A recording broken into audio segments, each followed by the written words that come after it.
kakupenda zaidi. Vilio na maombolezo vimejaa ndani ya mioyo yetu, tukikumbuka upendo wako.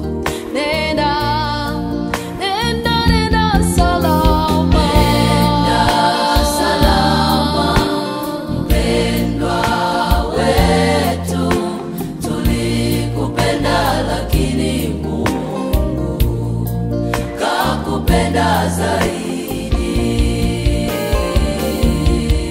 Nenda, nenda, nenda salama. Nenda salama, mpendwa wetu, tulikupenda lakini. Ni kwamba hii hapa ndo ratiba ambayo tutafuata hapa. Kwanza tutaanza na hotuba ya familia, tunaenda na hotuba ya city, alafu tunamalizia na hotuba ya kanisa. Kwa hiyo kwa wale ambao wametajwa hapa, wale ambao wameandaliwa kwa ajili ya kusoma matukio, tungeomba mje hapa karibu, ili familia ikimaliza siri inafuatia na baadaye kanisa, na tunaomba sana tuokoe muda. Kwa hiyo hivi tunaanza kwanza na familia, kama ipo karibu kwa ajili ya hotuba.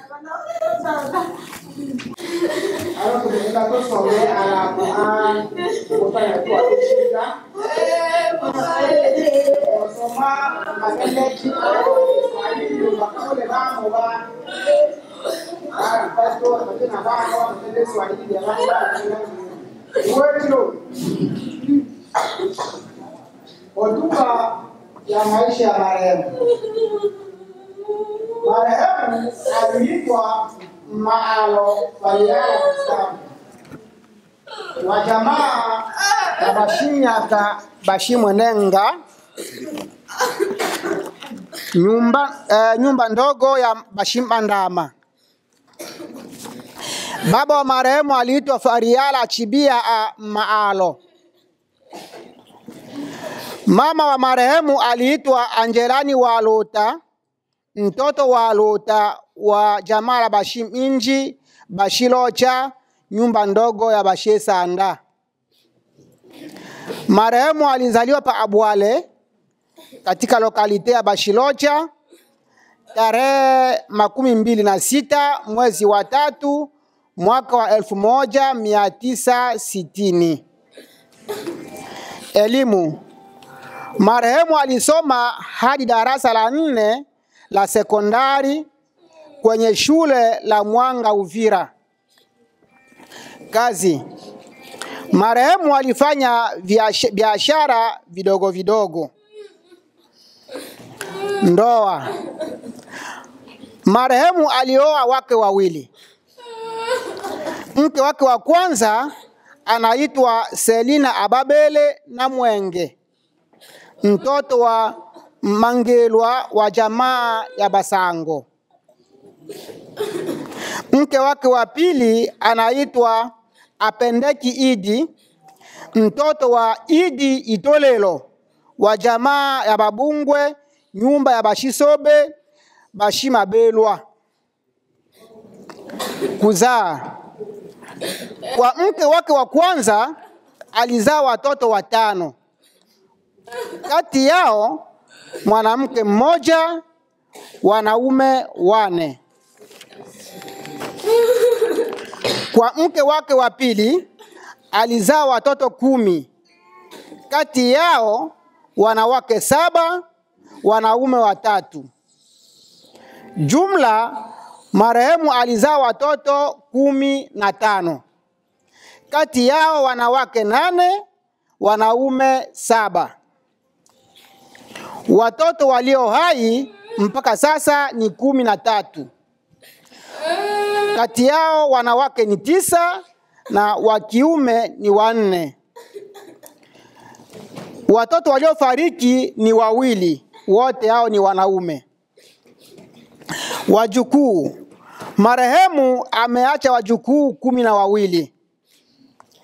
Jumla marehemu ameacha watu 25 walio hai duniani. Magonjwa. Marehemu aligundulika kuwa na saratani au kansa kwenye mabano, na ndio iliyompelekea kufa mnamo tarehe 8 mwezi wa 10 mwaka huu 2025.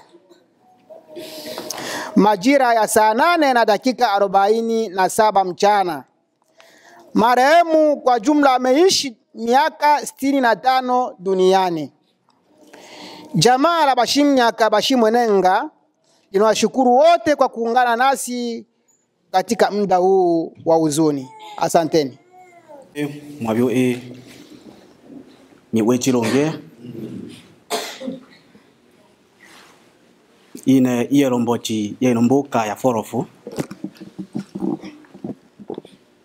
mbo ni muunda nitende kidogo siana na mochu wetu watushika omena ma faliala maalo Gustave. Twalopokea faliala mwene tumbuka forofu mwechi we satu mwa wa efu chibili mamabili na bisatu mochu twajana nake totende ule mda wa fila baka mochu ashile ntumu sumbuliwa obibyo byawezi tumia alu itakambula kwanza achunganisha kifamilia o ebondo imoni kwamba ewe ale mbembe mbondo na obibyo alamu ake os apashwa tumile umu na bandoko chake babembe babondo bena mwemi wechi obibyo mochuta lo shila hao bolombo chibwa mbesi bolo etingela bwachwa na miembe itenda ni kwamba tobalane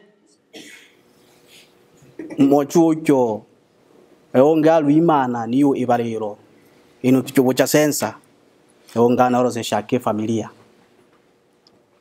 obibyo babochwa echo ikidogo ya mochu eto tolo shirikiana nake hicha kwamba ashile masongo lakini mwana ombe amunda zaidi na totende pole familia yose yashikwa na pia pole wabondo mpaka twachiminya mochu wetu. Asante sana. Fuata hapa ni hotuba yake ya kanisa. Inasema kama ifuatavyo: Ndugu Mahalo Faliala Gustave alikubali katika kanisa jipya la kimitume, akaamini na akabatizwa na kuidhinishwa na akaendelea kuhudumu katika imani hii hadi umauti ulipomkuta. Alipotoka kambini tulimpokea hapa katika kusanyiko letu. Ilikuwa ni tarehe 3 mwezi wa 3 mwaka 2023 pamoja na familia yake nzima.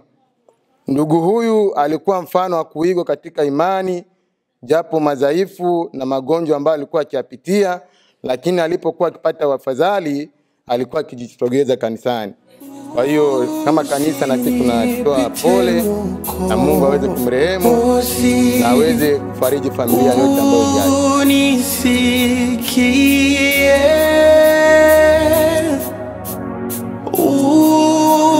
unapozuru wengine,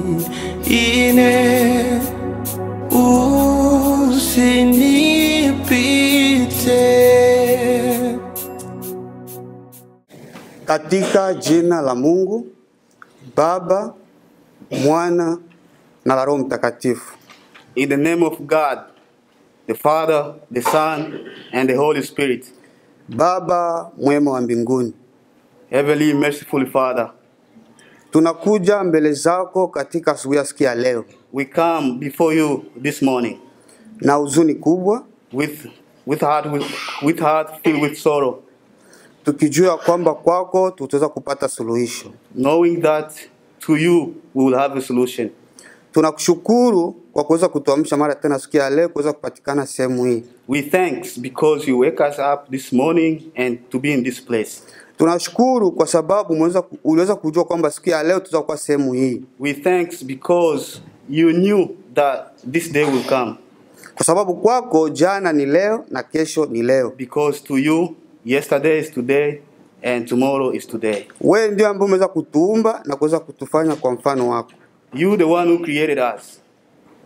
Na sasa tunakuja mbele zako tukisema asante kwa sababu umeweza kuruhusu siku ya leo kuweza kumchukua ndugu yetu Maalo Faliala. Now we come before you to say thank you because you have allowed to take our brother Maalo Faliala.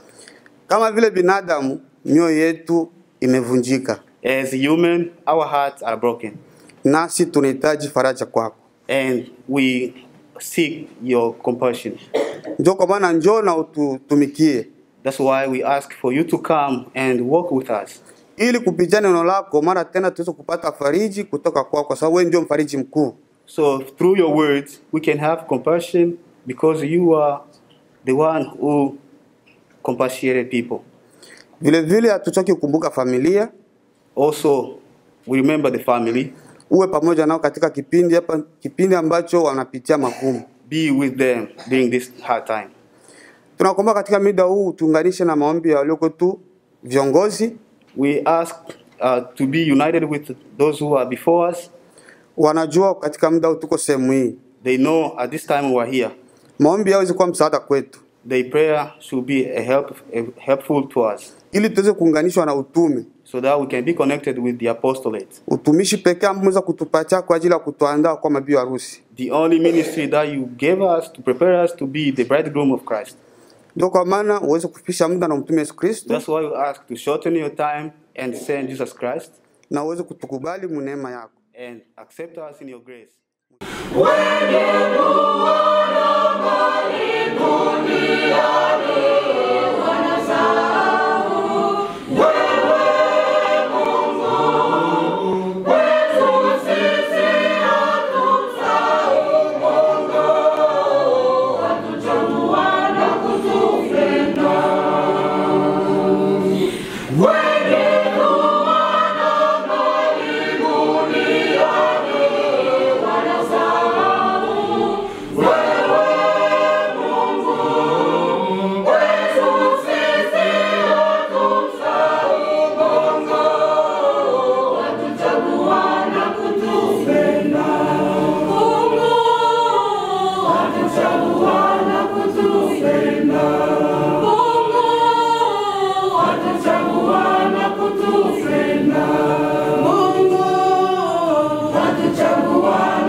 Thank you, choir.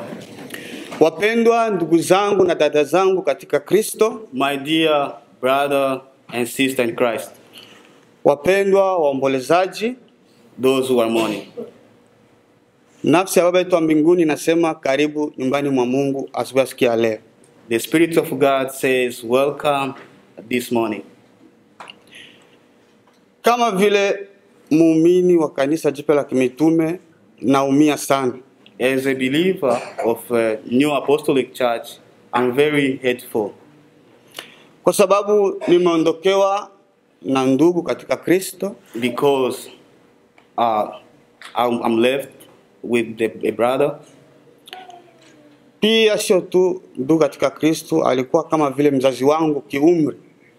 It's not just a brother in Christ, but he was also a father. Na hii inanikumbusha mbali sana. And this reminds me back. Katika kitabu cha Samueli, kitabu cha pili cha Samueli sura 12, In the book of Samuel, sura 12.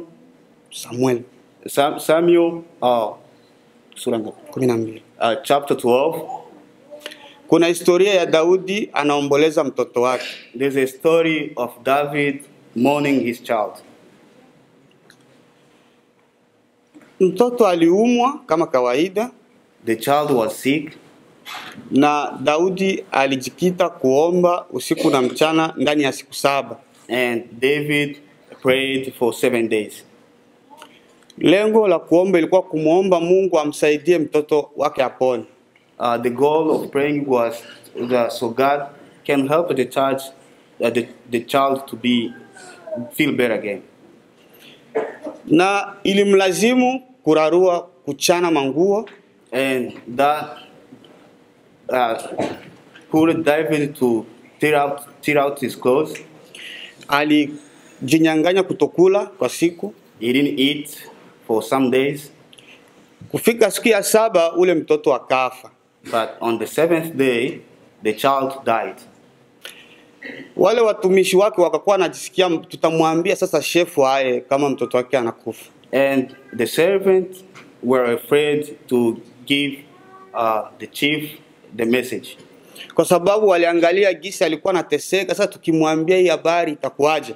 Because they see how he was, the situation that he was during the sickness of his child. Sasa kipindi wako wananongoneza, Daudi aliwasikia. And when they were talking to each other, David heard them. Akabambia, ule mtoto anakufa. And he asked them, the child is dead? Wakamwambia ndiyo anakufa. And they answered yes. Wakamwambia basi mlete maini nawe, mnipatie nguo zingine nivale na mnipatie chakula nikule. And David asked for water to shower and clothes to wear and food to eat. Wale watumishi akasema, "Jua nini leo unakula na tulikuwa tunasikia boga sana kukuambia kwa sababu tuliwaza kimwa kitu kibaki kinaweza kutokea." And the servant asked, "Why you ask for the food and during the time of sickness you are in this situation?" Hayo maneno ndio yananifariji mpaka siku ya leo. And those words are very important to me today. Daudi alisema ndiyo niliomba nikafunga lakini siwezi zuia mapenzi ya Mungu. And David answered that, "Yes, I prayed and fast, but I can't, that the will of God is done." Na ndio sisi tulivyo katika siku ya leo. And that's how we are today. Ndugu yetu aliweza kuumwa kwa muda mrefu sana. Our brother was sick for a very long. Na kila mara tulikuwa tunapigia familia anaendeleaje? And every time we call the family asking for his situation. Wakasema afadhali. And they answer, today maybe a little bit better. Kesho tunapiga tena simu. And tomorrow also we make a phone call. Hivi anaanza pona. And they answer, yeah, today we see the situation is a little bit good. Tukaendelea kumomba Mungu, kumshukuru Mungu amsaidie. And we continue to pray and thanks God so he can help him. Lakini mwishowe hali kabadilika na mwishowe akatuacha. But at the end the situation changed and he left us. Reaction yetu ni nini? What is our reaction? Ni kuweza kubaliana na mapenzi ya Mungu. Is to accept the will of God. Kwa sababu kama vile binadamu hakuna mtu anaweza kuzuia kifo. Because as human there's no one who can stop the death. Ni Mungu ndiye anaamua lini tutazaliwa. It's God who allow when we'll be born. Ni Mungu ndiye anaamua gender, jinsia yetu. It's God who allow our gender. Kama tutakuwa naume ama tutakuwa na mke. If we are male or female. Ni Mungu ndiye anaamua lini tutakufa. It's God also who allow when we'll be dead. Na ile siku kifika hakuna mwanaweza kuzuia. And that day if the day arrive there's no any way you can stop it. Kwa sababu hile ni mapenzi ya Mungu. Because that's the will of God. Ni Mungu ndiye aliamua. It's God who allow it. Ni kweli tunaumwa tunaenda hospitalini. It's true that we sick and we go to hospital. Na kule wanatupatia medication, madawa tunakunywa na tunapona. And there they give us medication and we drink and we feel better. Lakini ile siku ikifika, but when the day comes, zile dawa zilikuwa zinakuponyesha. The pills that you are taking, hazitafanya kazi. It won't do nothing. Na labda kutakia mapendekezo, mama yake ndio anaweza jua kitu anakulaka sawa kinaweza mletea fadhali. Maybe there will be some suggestion that the mother knows what he like to eat. Labda mke ndio anajua nini anapendaka kwa kipindi hiki. Maybe the wife knows what he like. Lakini vyote vile vitaletewa havitafanya kazi. But everything they will be bringing, they won't do nothing. kwa sababu ile tarehe inafika na saa imefika. Because the date is arrived and the time is there. Hivyo sasa mafikiri hayo inatusukuma kuweza kutafakari andiko ya siku. Those little bit of thought bring us to go deeper in our Bible verse today, ambayo inapatikana mkitabu cha Mhubiri, which is found in the Ecclesiastes chapitre 12, chapter 12, na ule mstari wa 7 and verse 7, ambayo inasema mavumbi kurudia mavumbini kama ilivyotoka, na roho kumrudia Mungu aliyeitoa. As he said, the dust returned to the earth as it was, and the spirit goes to God. Mwandishi, tunaweza kuita mwandishi wa kitabu hiki aliangalia maisha kwa ujumla. The author of these books, he looks the life in general, akaiona yote ni ubatili, and he saw everything was vanity. Na ndio maana anaita mwili kama vile mavumbi. That's why he says the body as the dust, na roho kumrudia Mungu aliyeitoa, and the spirit return to God who gave it. Ukweli ni kwamba mwili ulitoka mavumbini. It's true that the body come out of dust, kwa sababu tunajua sote Mungu aliumba mtu kwa hii bulongo tu, because we know that God created a human through the dust.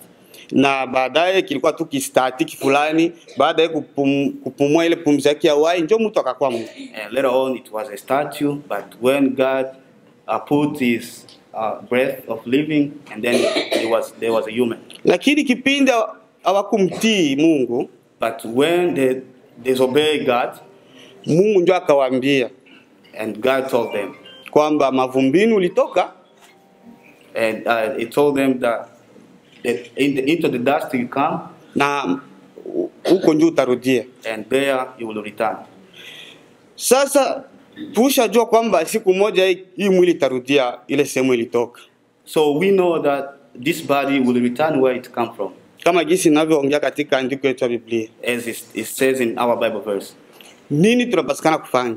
What should we do?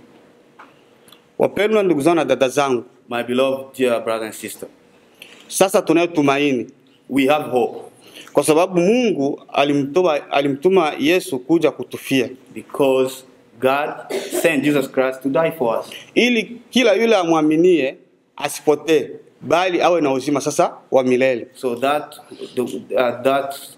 the one who believe in him shall not perish, but to have eternal life. Lakini wanatuambia roho itamrudilia Mungu. But it says that the spirit will return to God. Kipindi mtu anakufa, when a person died, ni separation, ni utengano wa mwili, nafsi na roho. It's a separation between the body and the spirit. Kwa sababu vyote huwa vinaishi pamoja kama jinsi vinaandikwa mu Thessalonike wa kwanza sura 5:23. As it says in Thessalonians verses 5, chapter 5 verses 3. Kwamba mwili, nafsi na roho vinaishi pamoja. That the spirit, soul and the body live together. Lakini kipindi mwili unakuwa dhaifu, but when the body is weakened, na haiwezi support tena hivi vitu viwili, and doesn't support those two things, na mwili unakufa, and the body died, pale ndio zile parti mbili za esprit na âme, nafsi na roho zinatoka. That's where the soul and the spirit live. Lakini hapa andiko inasema kwamba roho inamrudilia Mungu. But here it says that the spirit return to God. Sio kila roho inamrudilia Mungu. It's not all spirit that goes to God. Ni ile roho inaenda kufuatana jinsi matendo yake yalivyokuwa hapa chini ya jua. The spirit goes according to the act that the person did during his life. Na kwa nini tunayajua hayo? And why do we know that? Mfano ni Yesu Kristo. The example is Jesus Christ. Aliweza kutueleza kwa namna ya parabole. He told us in a fable kwamba kulikuwa duniani watu wawili, maskini Lazaro na ule tajiri. That in the earth there was two people, Lazarus who was poor and a rich man. Na siku moja walijikuta wanakufa. And one day they found themselves died. Na kila mtu akajikuta pale kwenye alipostahili kuwa. And everyone found himself where he is supposed to be. Historia tulipata Luka sura 16 chapitre 16. That story we found it in Luke chapter 16. Mstari wa 10 sura 19 sura 16 mstari wa 19-31. Chapter 16 verse 19 to 31. Kwa sababu yule tajiri hakuishi mazingira ambayo yanampendeza Mungu. Because of the rich man didn't live according to the will of God. Na usio mimi Yesu Kristo ndiye ananiambia watu. This is not me. This is Jesus Christ taught people. Alienda jikuta iko sehemu ya mateso. He found himself in a hardship time. Kwa gisi alikuwa anaishi hapa duniani. According to the living that he was living here in earth. Sasa sisi tunaweza kujifunza nini? What can we learn from that? Lazima kama vile ndugu zangu na dada zangu lazima tumkumbuke muumba kipitu ngali hai. We can learn that as we are living, we have to remember our God. Lazima tuweze kushukuru kwa ile zawadi ambayo tupatia kupitia wokovu wake. We have to thank God for the gift that he has given us. Lazima tuweze kuamini Yesu Kristo. We must believe in Jesus Christ. Na kuweza kumwamini Yesu Kristo ni kuweza kumwamini Mungu pekee na Yesu Kristo aliyemtuma. And to believe in Jesus Christ is to believe in God, to believe in Jesus Christ himself and God who sent him. Hiyo itatupatia mwafaka wa maisha yetu ya baadaye. This will allow give us a clear way in our next life. Lazima tuamini maisha ya Yesu Kristo. We have to believe in life of Jesus Christ. Kwamba alizaliwa, that he was born, akafa, he died, akafufuka, he was resurrected, na akapaa ascension, and he ascended. Na siku moja atarudi. And one day he will return. Hiyo ikuwe ndio kitu ambacho tunastiki kwa hayo ili tuweze kuwa na mustakabali mzuri wa baadaye. That one thing we have to stick on so we can have a good life after all. Na kuweza kumpenda Mungu. But also we have to love God.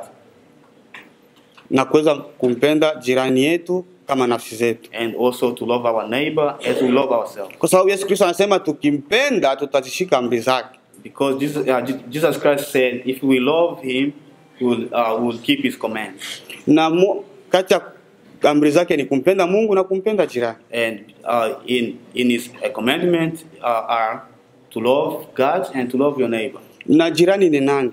And who is my neighbor? Tena Yesu anatuachia mfano. And also Jesus Christ give us an example. Jirani ni yule ambaye yuko pembeni yako ambaye anahitaji msaada. A neighbor is someone who's close to you and in need of help. Haiwezi kuwa tu mtu yuko karibu yako tu anakuwa jirani. Jirani yule mwenye yuko pembeni yako na anahitaji msaada. It's not anyone who just close to you, that's your neighbor. A neighbor is someone who is in need of help. Na akatupatia mfano wa Msamaria mwema. And he give us an example of a Samaritan. Ile ndio natupatia kujua kumbi jirani sio tu mtu mwenye yuko karibu na nyumba yangu, kumbi jirani sio mtu yuko karibu yangu masomo, jirani ni mtu yule yuko pembeni yangu ambaye anahitaji msaada. That give us a clear understanding that a neighbor is not only someone who's close to me in class or someone close to me at work, at a house. It's someone who needs my help. Na kuweza kumpenda jirani pia ni kuweza kupenda kumfanyia jirani kila ambacho haupendi wewe kufanyia. And also to love your neighbor is to not do what you want it to be done to you. Kwa hiyo utamtumikia jirani kile kenye unapenda wewe kufanyia. So you will do to your neighbor what you want you to be what is it you want to be done to you. Na hiyo ndio inatupatia picha ya kuweza kudumu katika imani. And that give us a clear vision of to remain faithful.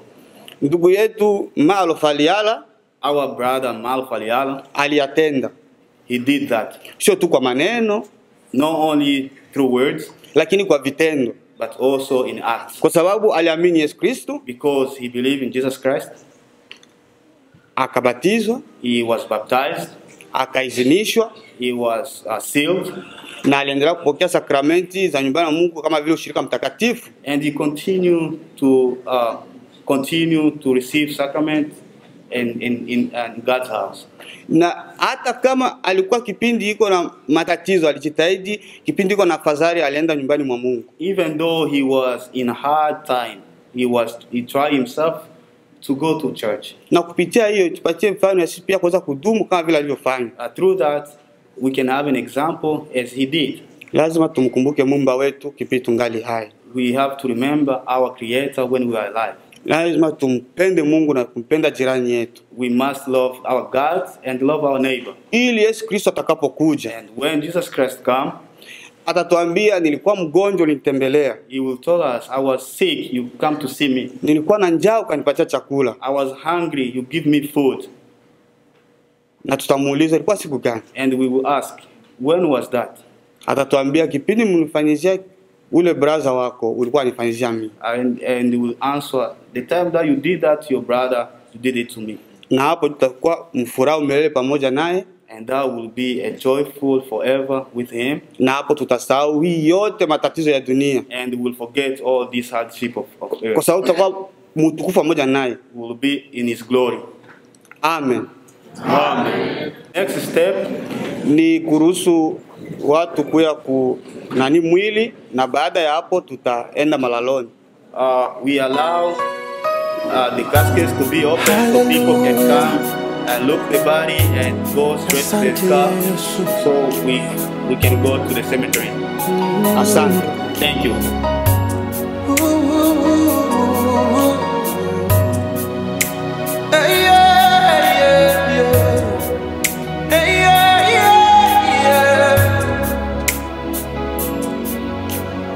Welcome to the Music Surgery. Usinipite Mwokozi,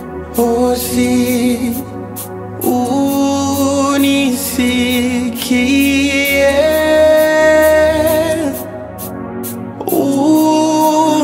unapozuru wengine,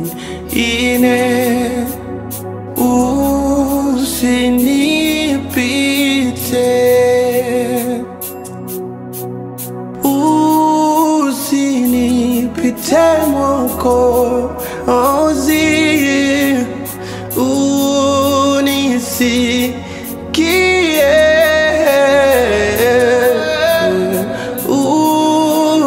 unapozuru wengine,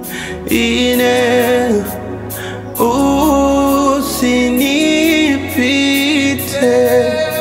Yesu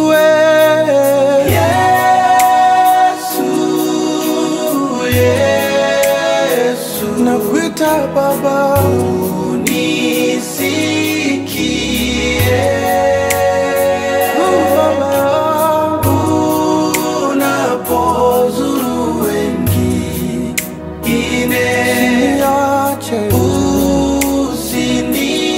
usinipite. Nakuita Baba,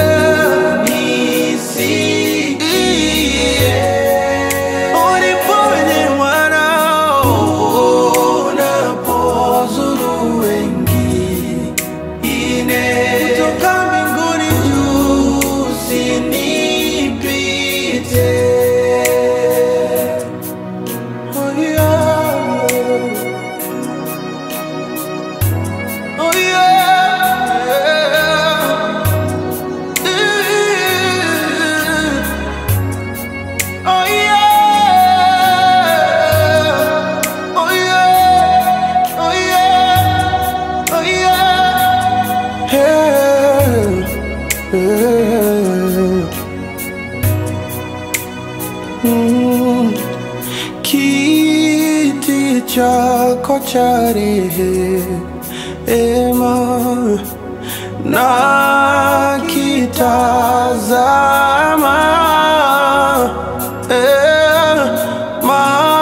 magoti napiga pale,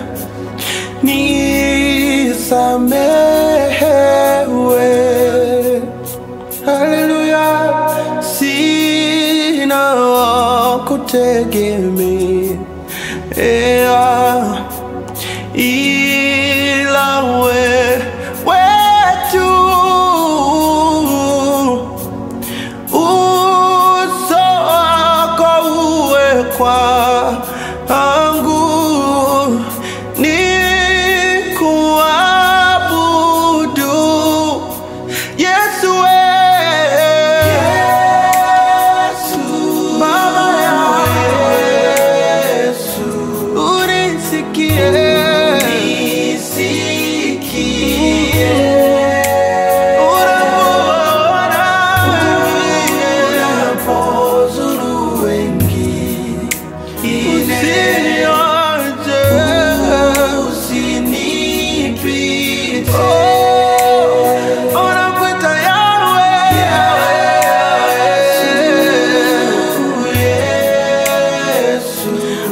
Usikie maombi yangu Baba, unapowajibu na wale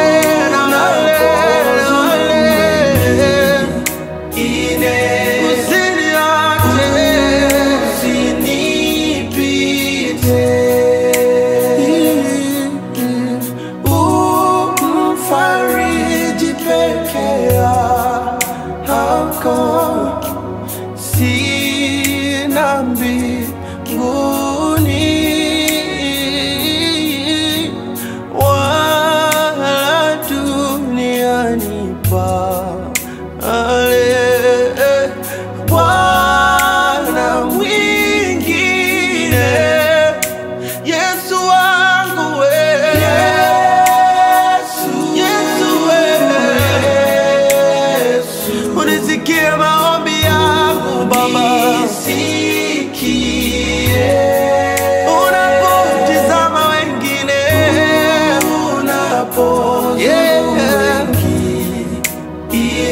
oh Bwana,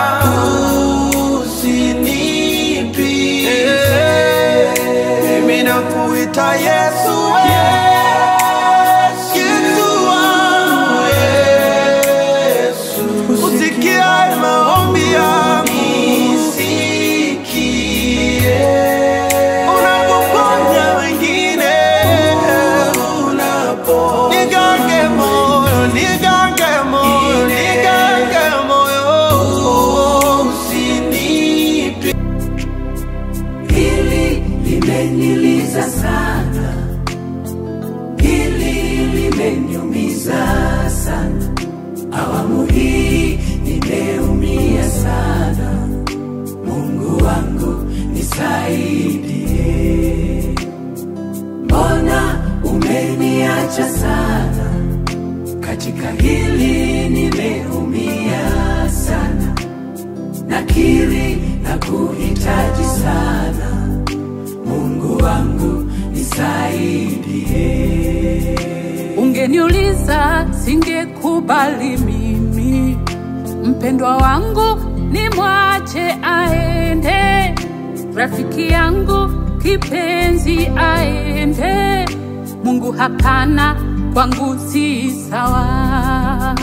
Ile mipango tulipanga imezima, kwako ni sawa, ila nabaki peke yangu.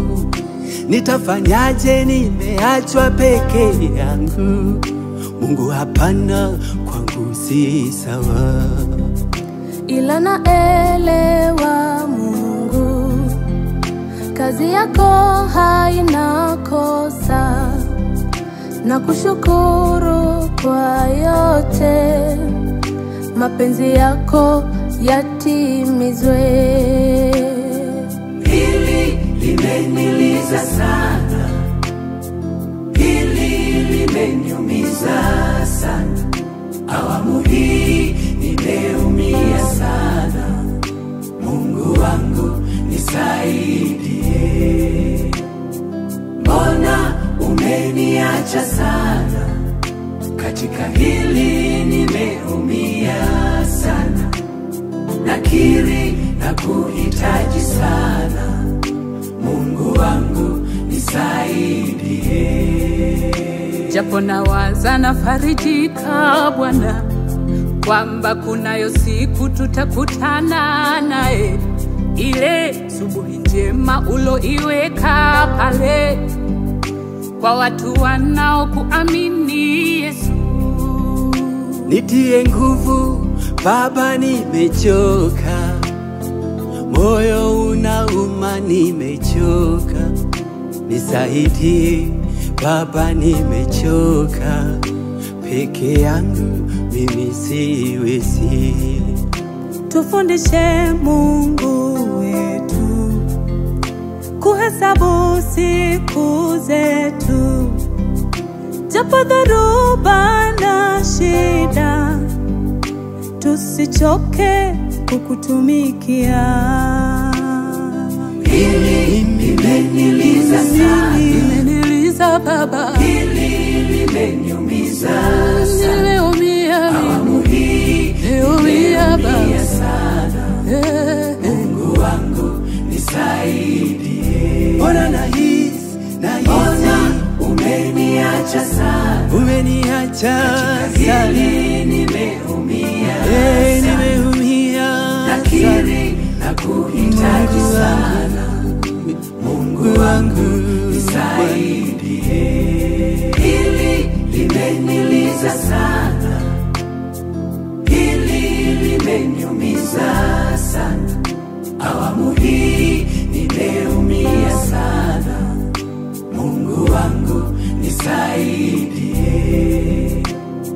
Mbona umeniacha sana, katika hili nimeumia sana. Nakiri na kuhitaji sana, Mungu wangu nisaidie. Japo nawaza nafarijika Bwana, kwamba kunayo siku tutakutana naye, ile subuhi njema uloiweka pale kwa watu wanaokuamini Yesu.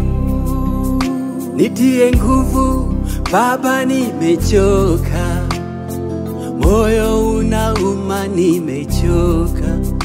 Nisaidie Baba, nimechoka, peke yangu mimi siwezi.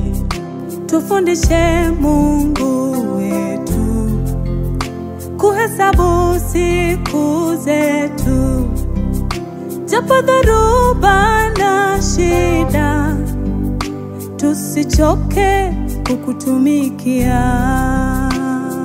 Hili limeniliza sana, Limeniliza Baba, hili limeniumiza sana. nimeumia Awamu hii nimeumia sana, Mungu wangu nisaidie. Mbona nahisi Mbona umeniacha sana, umeniacha sana, hili nimeumia eh, sana. nimeumia Nakiri na kuhitaji sana, Mungu wangu nisaidie.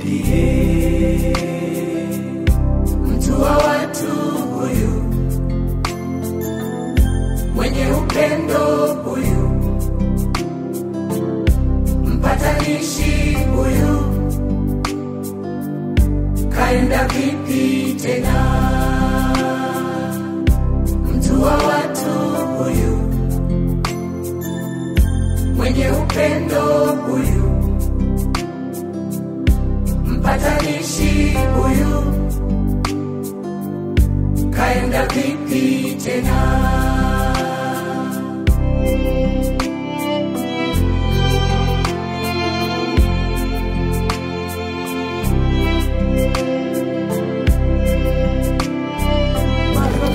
Tuombe. Let's pray. Baba na mwema wetu wa mbinguni, Heavenly Father, tunakushukuru kwa kutuwezesha mara tena kuweza kufika sehemu hii salama, kwa sababu inaonyesha ni mara nyingi namna gani unatujali pindi tunapokuwa na matatizo. Because it shows how much you care for us when we are in trouble.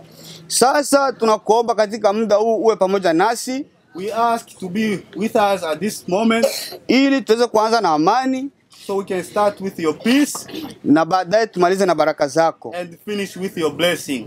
Tunaenda kukumbuka familia, We remember the family katika muda huu ambao wanapitia majonzi makubwa, in this difficult time, marafiki friends, na wote ambao wameweza kuguswa na msiba huu. and all who are touched with this event. Tunakuomba uweze kuwa mfaraja mkuu kwao. We ask that you could be the most helpful to them. Sasa tunaweka kila kitu mikononi mwako. We put everything in your hand. Mjina la Yesu tunaomba hivi. In Jesus' name we pray. Amen. Amen. Sasa tutamuomba pretre wetu kutoka Kentucky, Kisubi, atolee neno fupi. We will ask our priest from Kentucky to give us a small word. Let's say sorry for the loss of our brother.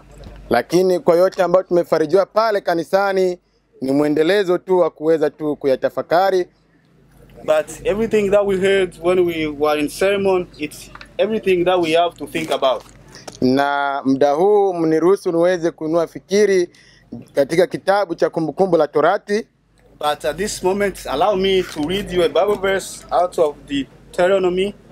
Ni sura yake ya 30 And chapter 30. mstari wa 15, 19 na 20. Nazishuhudia mbingu na nchi juu yenu hivi leo, kwa kuwa nimekuwekea mbele yako uzima na mauti, baraka na laana. Basi chagua uzima ili uwe hai, wewe na uzao wako, kumpenda Bwana Mungu wako, kutii sauti yake na kushikamana naye, kwani hiyo ndiyo uzima wako na wingi wa siku zako, upate kukaa katika nchi ya Bwana aliyoapia baba zako Ibrahimu na Isaka na Yakobo ya kuwa atawapa. See, I have set before you today a life and good, death and evil. I call heaven and earth as witness today against you, that I have set before you life and death, blessing and cursing. Therefore choose life, that both you and your descendants may live, that you may love the Lord your God, that you may obey his voice, and that you may cling to him, for he is your life and the length of your days, and that you may dwell in the land which the Lord swore to you, to your father, to Abraham, Isaac, and Jacob, to give them. So wapendwa, haya maneno yaliandikiwa taifa la Israeli katika zama zile, lakini leo hii yametolewa kwetu katika muda na wasaa kama huu ambao tuko mbele ya mwili wa ndugu yetu. My beloved, this Bible verse was given to the Israelites, but today it's given to us at this moment. Inataka kutufundisha nini wakati na wasaa kama huu? What is trying to say at this moment? Wapendwa, Mungu alipomuumba binadamu aliweza kumfanya awe makao ya milele, yani aweze kuishi daima. When God created a woman, his goal was the woman can live forever. Lakini aliweza kumpa sharti, usile matunda katika mti ule ambao nimekuwekea. But he restricted him that you don't eat the fruit of knowledge. Kwamba aliweza kumpa sharti, alimweka katika shamba lile lakini alimpa sharti. Yeah, he put him in the garden of Eden, but he gave him restriction. Na tunajua historia baada ya binadamu kuweza kukosea. And we know the story after humankind disobeyed. Kuweza kuchukua lile tunda na kaweza kula na kafukuza katika shamba ile. Yeah, to take the fruit and eat it and chase the way out of the garden. Hapo laana zilianza kutokea. And the cursing appeared. Kwanza nyoka aliweza kulaaniwa. The serpent was cursed. Mwanamke naye akaweza kupewa maneno yake ambayo utazaa kwa uchungu, na vile vile uadui kati yako wewe na nyoka. And a woman also was given his word that you be giving birth in hardship. Na mwanaume wewe Adamu, kwa sababu umesikia sauti ya mke wako na kuacha maagizo yangu, kwanza ardhi imelaaniwa kwa ajili yako. And to Adam also was given a word that the land is cursed out of you. Na vile vile wewe ni mavumbi, na mavumbini tena utarudi. And also you are dust, and dust you will return. Wapendwa, aliweza kuwapa masharti, lakini hawakuweza kuyatekeleza, na ndio maana yale mambo aliweza kutokea na kifo ikatokea kuanzia siku ile hadi sasa leo. My beloved, they were given a restriction, but they didn't obey the restriction. That's why this is happening today. Lakini kwa sababu Mungu ni pendo, tuliambiwa kwamba aliweza kutuma mwanae Yesu Kristo ili aje tena tupatanishe sisi na yeye.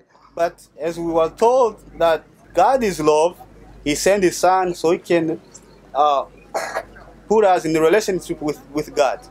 Na ndio maana katika muda na wasaa kama huu, neno limesimama na kusema nimeweka mbele yako uzima na mauti. That's why moment like this, the word is stand and says that I have put before you the life and death. Maana mbele aliwepa masharti, sasa hivi aliwapa sasa nafasi ya kuweza kuchagua. Because before he gave them the commandments, but now he gave them a choice. Na akaweza kuwasihi muweze kuchagua uzima ili muweze kuishi. And he plead them to choose the life so they can live. Kwa hiyo wapendwa ndugu zangu wote ambao mmetoka mbali na karibu, So my dear beloved brother who come far and near, haya maneno hayaongelewi tena ndugu yetu Faliala, this word is not for Faliala. maana yeye aliwafuata kipindi cha uhai wake, basi amebaki kwetu sisi ambao bado tuko hai. Because he followed them, but this remains for us who still living. Vijana tulionao, watu wazima, wazee, Our youth, our elders, ni muda wa kufanya maamuzi bado ungali hai. it's the time to choose while you are living. Mungu hatukulazimisha, God will not force you, lakini ni wakati wako wewe kuchukua maamuzi, kuishi katika uzima au kuishi katika umauti. it's up to you to choose whether you will live or you will die. Lakini Mungu amebembeleza kila mmoja wetu katika mchana huu, But God has pleaded us this morning muweze kuchagua uzima ili muweze kuishi. that let's choose life so we can live. Kuchagua uzima ni kuweza kutendea jirani yako mema ambayo unaishi naye. To choose life is to do good to your neighbor who you live with. Kuweza kutenda aliyo matendo mema ambayo ni amri zake, kuweza kuziheshimu na kuzitii. To do good is also to obey the commandments. Na kuweza kumpenda yeye Baba yetu wa mbinguni. As to love your neighbor and to love your God. Mungu aweze kutujalia mwisho mwema. God bless us. Na aweze kutubariki, na niweze kusema pole, lakini tuweze kufanya maamuzi. And let me say sorry for everything, but we have to choose. Amen. We can ask now for casket.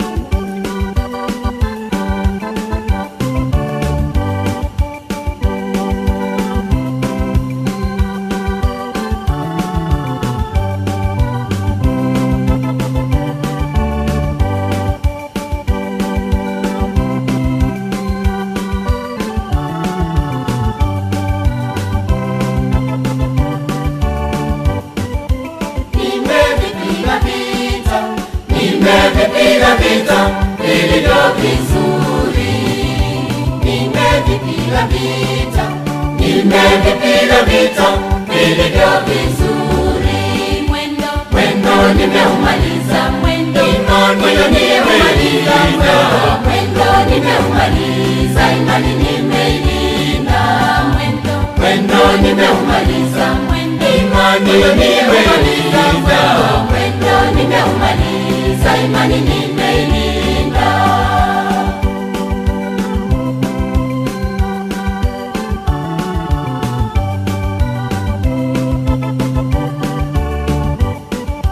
Baada ya hayo nimewekewa taji,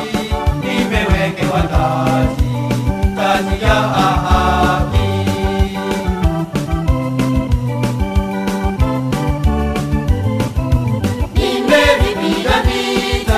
Nimevipiga vita vilivyo vizuri. Baba yetu uliye mbinguni, jina lako litukuzwe, ufalme wako uje, mapenzi yako yatimizwe hapa duniani kama huko mbinguni. Utupe leo riziki zetu, utusamehe deni zetu kama sisi nasi tuwasamehavyo wadeni wetu, na usitutie majaribuni, lakini utuokoe na yule mwovu, kwa kuwa ufalme wako na nguvu na utukufu hata milele. Amen. Mavumbi kwa mavumbi, udongo kwa udongo, majifu kwa majifu.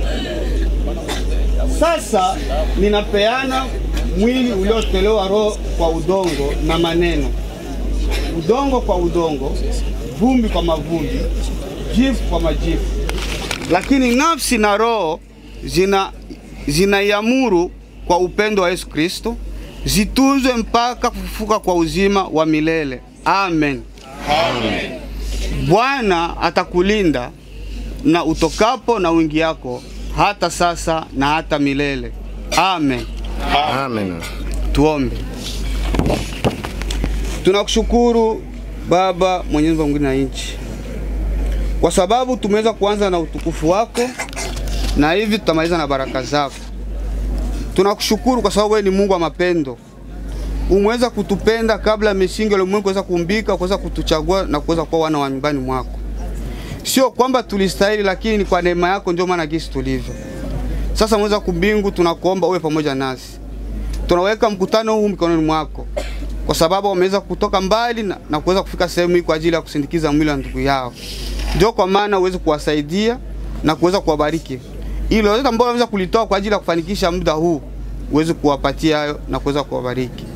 Ndio kwa maana pia tunaweza kuombea familia mara tena, uweze kuwa mfariji kwao, kwa sababu hawana mwingine ambao wanaweza kutegemea tofauti na wewe. Wewe ndio baba wa mayatima, wewe ndio bwana wa wajane, na ndio maana kila mara tunakuomba uweze kuwa msaada kwao.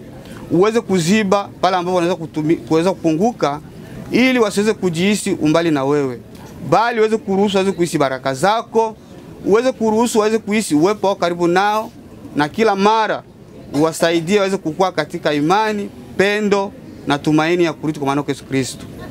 Ndio kwa maana tunakumbuka watu ambao waweza kutoa sadaka zao. Hiyo ni alama ya kuweza kushukuru kwa kile kidogo ambacho kuwapatia, ili mara tena uweze kubariki kile kidogo ambacho kukitoa. Na wale ambao waweza kupata nafasi ya kuweza kutoa Mweza kumbingu, hakuna ambaye ameweza kusaulikwa.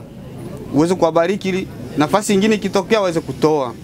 Vile vile tunakumbuka ndugu zetu, dada zetu ambao hawakuweza kufika kwa sababu ya matatizo ya hapa na pale. Wamoja wameenda kama kazini, wengine wako hospitalini, wengine ni wagonjwa. Mweza kumbingu, tunakuomba uweze kuambia kupitia Roho Mtakatifu, haumsahau hata mmoja, bali Roho Mtakatifu pamoja nao, na kila mara tuweze kudumu katika pendo la mwana Yesu Kristo. Tunaomba yote mjina Yesu Kristo, tunaomba hivi. Amen. Amen. Neema ya Bwana Yesu Kristo, pendo la Mungu Baba, na ushirika wa Roho Mtakatifu uwe nanyi siku zote. Amen.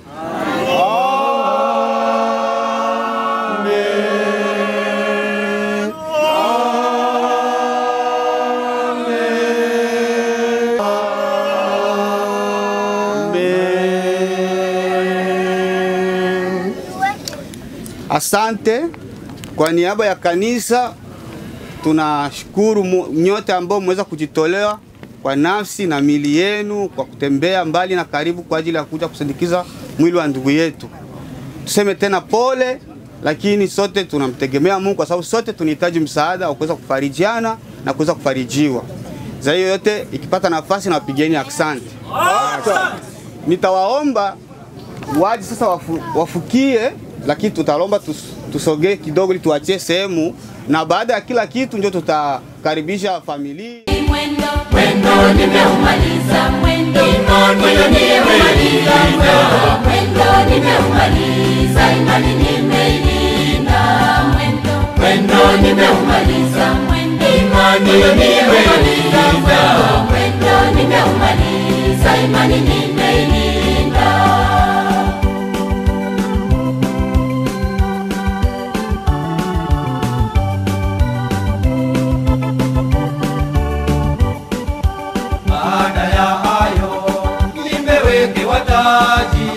Nimewekewa taji ya haki.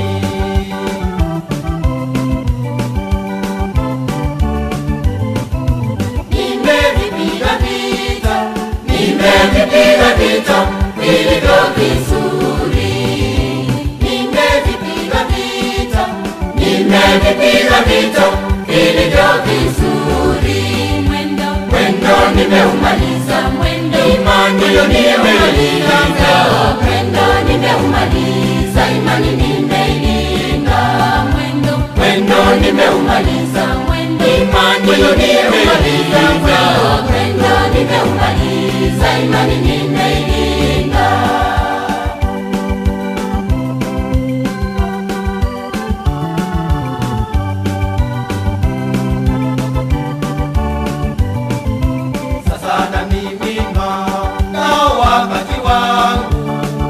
Kufariki kwangu nao umefika.